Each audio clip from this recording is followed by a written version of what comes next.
Hello, my name is Wayne, and in this tutorial video, I will show you how to make Nanite landscape in Unreal Engine 5.1.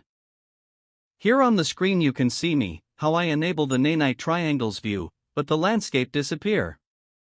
This is because the landscape doesn't have Nanite by default. So let's fix that.